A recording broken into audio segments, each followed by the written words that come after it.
অনেক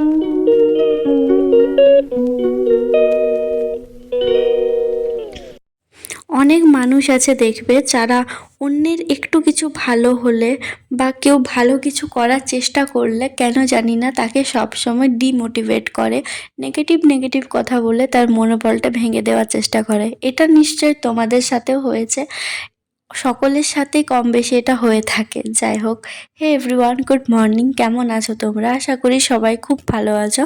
আমার চ্যানেলে আর একটা নতুন ব্লগে তোমাদের অনেক ওয়েলকাম। আজকে সকালবেলা উঠতে পারিনি, তাই সকালে পড়া হয়নি, একেবারে এসে বিকেলবেলা পড়তে বসেছিলাম। তো ভিডিও শুরুতে যে কথাটা বললাম সেটার সাথে নিশ্চয়ই তোমরা সকলেই প্রায় একমত হবে। আর দেখবে যখনই কেউ খারাপ কিছু বলবে তখন তুমি বুঝতে পারবে না তোমার মধ্যে ভালো কিছু আছে, তুমি ভালো কিছু করছো, সেই জন্য মানুষ তোমাকে খারাপ বলছে। ভালো খারাপ দুটো মিলেই তো সমাজ, তাই সব কিছুই আমাদের মেনে চলতে হয়। এই কথাগুলো যত পাত্তা দেবে ততই নিজেদেরই খারাপ হবে, তাই আমিও জাস্ট ইগনোর করে যাই, এই কথাগুলোতে একদমই বেশি কান দিই না।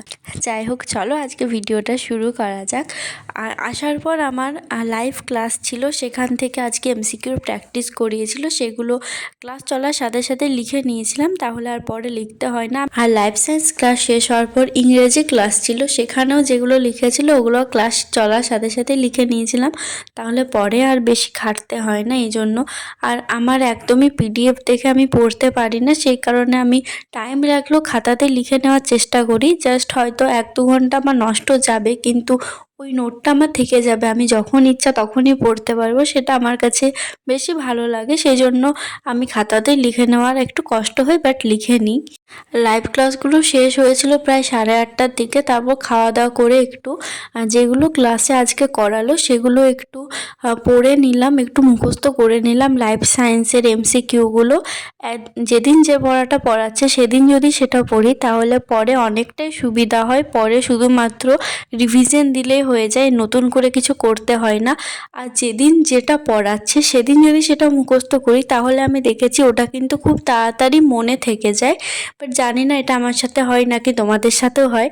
সেগুলো করার পর রাত্রে আজকে ভাবলাম একটু ফিজিক্যাল সায়েন্সটা পড়ি। ফিজিক্যাল সায়েন্সে আজকে পড়ছিলাম তাপের চ্যাপ্টারটা, বাট তাপের চ্যাপ্টারটা থেকে যে অঙ্কগুলো আছে সেগুলো কিন্তু আমি করিনি, শুধুমাত্র থিওরিটা পড়ে গিয়েছিলাম। আর আজকে একদমই এনার্জি ছিল না, সেই কারণে খাতাতে কিছু নোটও করিনি, শুধুমাত্র বই থেকে একটু পড়েছিলাম। তোমাদের কার কতদূর কি পড়া হলো আমাকে অবশ্যই জানিও। মাঝে মাঝে আমার পড়ার টাইমটা খুবই কমে যায়, যেমন আজকে আমার একদমই বেশি পড়া হয়নি। লাইভ ক্লাসগুলো ধরলে ওই 5 ঘন্টার মতো হয়েছে, কিন্তু লাইভ ক্লাস করতে 3 ঘন্টা গেছে, এক্সট্রা ওই 2 ঘন্টা 2.5 ঘন্টার মতনই পড়েছি, কারণ আজকে সকালে উঠতে পারলাম না। সকালে উঠলে 2 ঘন্টার মতো এক্সট্রা পড়া হয়, সেটা অনেকটাই ভালো হয়। তার সাথে সকালে উঠলে একটু ব্যায়ামও করা হয়, যেটাও খুব ভালো, বাট আজকে ওঠা হলো না। আর এখানে এতদিন পর্যন্ত একদমই ঠান্ডা পড়েছিল না, জাস্ট ফ্যান চালিয়ে চাদর ঢাকা নিয়ে ঘুমোতে পারছিলাম। বাট আজকের থেকে দেখছি আবার একটু ঠান্ডা পড়েছে, সেই কারণে মাকে বললাম একটা ব্ল্যাঙ্কেট বার করে দিতে।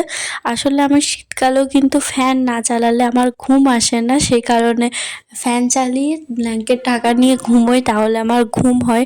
এটা আমার খুবই খারাপ অভ্যেস। যখন আমি 2 বছর বাইরে থাকতাম, যে রুমমেট ছিল অনেক ভালো ছিল আমার সে দিদিটা, বাট আমার কিছু বলতো না। আমি পুরো ডিসেম্বরের 15-16 তারিখ পর্যন্ত ফ্যান চালিয়ে ঘুমিয়েছি।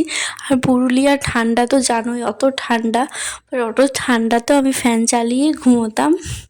যাই হোক, সে দিনগুলো মনে পড়লেও না এখন কীরকম একটা লাগে যে বছরগুলো কত তাড়াতাড়ি পেরিয়ে যাচ্ছে।